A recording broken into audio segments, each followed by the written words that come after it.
محترم سامعین، السلام علیکم ورحمۃ اللہ وبرکاتہ۔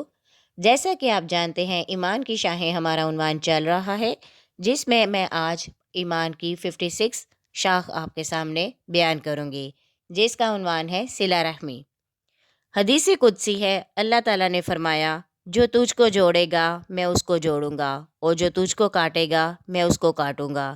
یعنی جو شخص صلہ رحم کرے گا، خدا اس کے ساتھ رحم سے پیش آئے گا، اور جو قطع رحم کرے گا، خدا کا رحم اس سے دور ہو جائے گا۔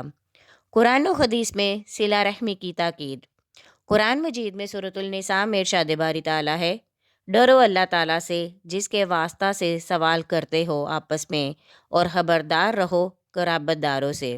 قرآن مجید میں سورہ انفال میں ارشاد باری تعالیٰ ہے، اور وہ لوگ جو ایمان لائے بعد میں اور ہجرت بھی کی اور جہاد بھی کیا تمہارے ساتھ مل کر، تو وہ بھی تم ہی میں سے ہیں، اور رشتہ دار ورثہ میں ایک دوسرے کے زیادہ حقدار ہیں۔ حکم الہی کے مطابق سورۃ الرعد میں آتا ہے، اور وہ لوگ جو جوڑتے ہیں اسے جس کے متعلق حکم دیا ہے اللہ تعالیٰ نے کہ جوڑا جائے، اور ڈرتے رہتے ہیں اپنے رب سے، اور خائف رہتے ہیں سخت حساب سے۔ سورۃ النحل میں ارشاد باری تعالیٰ ہے، بے شک اللہ تعالیٰ حکم دیتا ہے کہ ہر معاملے میں انصاف کرو اور بھلائی کرو اور اچھا سلوک کرو رشتہ داروں کے ساتھ، اور منع فرماتا ہے بے حیائی سے، برے کاموں سے اور سرکشی سے۔ اللہ تعالیٰ نصیحت کرتا ہے تمہیں تاکہ تم نصیحت قبول کرو۔ قرآن مجید میں سورہ بنی اسرائیل میں ارشاد باری تعالیٰ ہے، اور دیا کرو رشتہ دار کو اس کا حق، اور مسکین اور مسافر کو بھی۔ سورۃ البقرہ میں ارشاد باری تعالیٰ ہے، اور دے اپنا مال اللہ کی محبت میں رشتہ داروں، یتیموں، مسکینوں اور مسافروں اور مانگنے والوں کو، اور خرچ کر غلام آزاد کرنے میں۔ سورۃ الاحزاب میں ارشاد باری تعالیٰ ہے، قریبی رشتہ دار ایک دوسرے کے زیادہ حقدار ہیں کتاب اللہ کی روح سے۔ حضور صلی اللہ علیہ وآلہ وسلم نے فرمایا، جس کو یہ بات پسند ہو کہ اس کے رزق میں کشادگی پیدا ہو، اس کی عمر دراز ہو، تو اسے چاہیے کہ صلہ رحمی کرے۔ اس حدیث پاک میں صلہ رحمی کے فوائد کا ذکر کیا گیا ہے۔ آخرت میں ملنے والا ثواب تو ہے ہی، لیکن اس دنیا میں اس کے رزق میں وسعت و کشادگی پیدا کر دی جائے گی، افلاس و غربت دور ہو جائے گی، درازی عمر نصیب ہوگی۔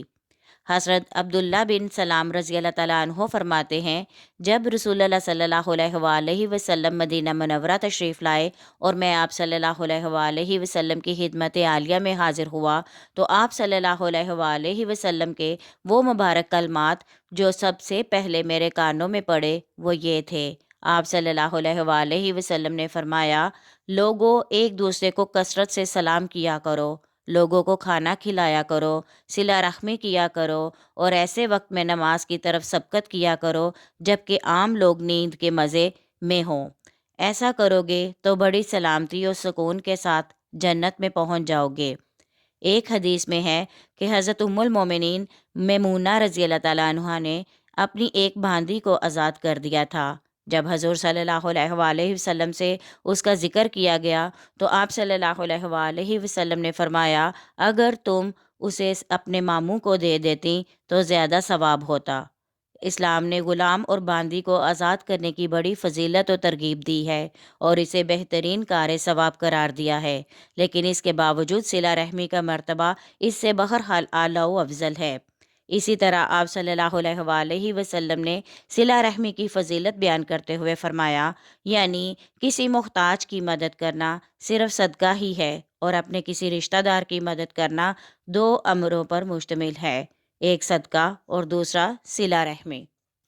حضرت ابو ہریرہ رضی اللہ تعالیٰ عنہ سے روایت ہے کہ جناب رسول محترم صلی اللہ علیہ وآلہ وسلم نے فرمایا، لوگوں تمہیں اپنے حسب و نسب کے متعلق اس قدر علم حاصل کرنا ضروری ہے جس کی وجہ سے تم اپنے رشتہ داروں کے ساتھ صلہ رحمی کر سکو۔ حضرت ابو ہریرہ رضی اللہ تعالیٰ عنہ سے روایت ہے، رسول اللہ صلی اللہ علیہ وآلہ وسلم نے فرمایا، تین چیزیں ایسی ہیں کہ اگر وہ کسی شخص میں ہوں گی تو اللہ تعالیٰ اس کا حساب سہولت و آسانی سے لے گا اور اپنی رحمت سے جنت میں داخل کرے گا۔ عرض کی، یا رسول اللہ صلی اللہ علیہ وآلہ وسلم، وہ کیا ہیں؟ آپ نے فرمایا جو تم کو محروم کرے اس کو دو، جو تم سے رشتہ توڑے اس سے ناتا جوڑو، جو تم پر ظلم کرے اسے معاف کرو، جب یہ کرے گا تو اللہ تعالیٰ تجھے جنت میں لے جائے گا۔ حضور صلی اللہ علیہ وآلہ وسلم نے فرمایا قریبی رشتہ داروں کے ساتھ بھلائی کرنا عمر دراز کرتا ہے اور چھپا کر خیرات کرنا خدا کے غصے کو فروغ کرتا ہے۔ رسول اللہ صلی اللہ علیہ وآلہ وسلم فرماتے ہیں کہ اللہ تعالیٰ نے ارشاد فرمایا کہ میرا نام اللہ ہے، میرا نام رحمان ہے، میں نے اپنے نام کو رحم سے مشتق کیا ہے، جو اس کو ملائے گا میں اس کو ملاؤں گا، جو قطع رحمی کرے گا میں اس کو قطع کر دوں گا۔ حضرت ابو ہریرہ رضی اللہ تعالیٰ عنہ سے روایت ہے، رسول اللہ صلی اللہ علیہ وآلہ وسلم نے فرمایا جب اللہ تعالیٰ مخلوق کی پیدائش سے فارغ ہو چکا تو رحم نے اللہ کا دامن تھام لیا اور کہا کہ یہ اس کا مسکن ہوگا جو تیری گرا صلہ رحم کو کاٹنے قطع رحم کرنے سے بچے گا۔ اللہ تعالیٰ نے فرمایا کہ بے شک کیا تجھ کو یہ پسند نہیں کہ جو تجھ کو جوڑے گا میں اس کو جوڑوں گا اور جو تجھ کو کاٹے گا میں اس کو کاٹوں گا۔ حضور صلی اللہ علیہ وآلہ وسلم نے فرمایا رحم عرش الہی میں لٹکا ہوا کہتا ہے کہ جس نے مجھ کو جوڑا خدا اس کو جوڑے گا اور جس نے مجھ کو کاٹا خدا اس کو کاٹے گا۔ ایک اعرابی نے حضور صلی اللہ علیہ وآلہ وسلم سے عرض کیا کہ مجھے ایسی چیز بتائیے جو مجھ کو جنت کے قریب اور آتش دوزخ سے دور کر دے۔ فرمایا اللہ کی عبادت کرو، کسی کو اس میں شریک نہ کرو، نماز پڑھو، زکوٰۃ دو اور صلہ رحمی کرو۔ قطع رحم کی وعید اور سزا۔ قرآن مجید میں سورہ محمد میں ارشاد باری تعالیٰ ہے پھر تم سے یہی توقع ہے کہ اگر تمہیں حکومت مل جائے تو تم فساد برپا کر دو گے زمین میں اور قطع کر دو گے اپنی قرابتوں کو۔ یہی وہ لوگ ہیں جن پر اللہ نے لعنت کی، پھر انہیں بہرا کر دیا اور ان کی آنکھوں کو اندھا کر دیا۔ قرآن مجید میں سورۃ الرعد میں ارشاد باری تعالیٰ ہے اور وہ لوگ جو توڑتے ہیں اللہ سے کیے ہوئے وعدہ کو اسے پختہ کرنے کے بعد اور کاٹتے ہیں ان رشتوں کو جن کے متعلق حکم دیا ہے اللہ تعالیٰ نے کہ انہیں جوڑا جائے اور فتنہ و فساد برپا کرتے ہیں زمین میں، یہی لوگ ہیں جن پر لعنت ہے اور ان کے لیے برا گھر ہے۔ حضور صلی اللہ علیہ وآلہ وسلم نے فرمایا جو شخص اپنے قرابت داروں سے تعلقات منقطع کرتا ہے وہ جنت میں نہیں جائے گا۔ حضور صلی اللہ علیہ وآلہ وسلم نے فرمایا اس قوم پر اللہ کی رحمت نہیں اترے گی جس میں کوئی قطع رحمی کرنے والا موجود ہو۔ حضور صلی اللہ علیہ وآلہ وسلم نے فرمایا وہ قوم رحمت الہی سے محروم رہتی ہے جس میں کوئی قاطع رحم ہوتا ہے اور اس کو دنیا میں ہی سزا مل جاتی ہے۔ حضور صلی اللہ علیہ وآلہ وسلم نے فرمایا شعبان کی 15ویں شب میں تقریباً سب لوگ آزاد کر دیے جاتے ہیں مگر قاطع رحم، ماں باپ کا نافرمان اور شراب کا عادی، یہ تینوں اس رات میں بھی آزاد نہیں کیے جاتے۔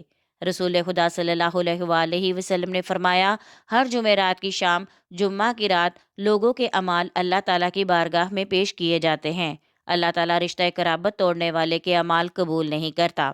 حضرت ابو ہریرہ رضی اللہ تعالیٰ عنہ نے فرمایا ایک شخص نے حضور صلی اللہ علیہ وآلہ وسلم کی خدمت میں عرض کی کہ میرے چند قرابت دار بڑے عجیب طبیعت کے واقع ہوئے ہیں، میں ان کے ساتھ صلہ رحمی کرتا ہوں اور وہ مجھ سے قطع کرتے ہیں، میں ان سے نیکی کرتا ہوں اور وہ مجھ سے جہالت کرتے ہیں۔ حضور صلی اللہ علیہ وآلہ وسلم نے اس کے جواب میں فرمایا اگر واقعی تو ایسا ہے جیسا بیان کر رہا ہے تو گویا ان کے منہ میں بوبل ڈالتا ہے، یعنی تیری عطا ان کے حق میں حرام ہے اور ان کے شکم میں آگ کا حکم رکھتی ہے۔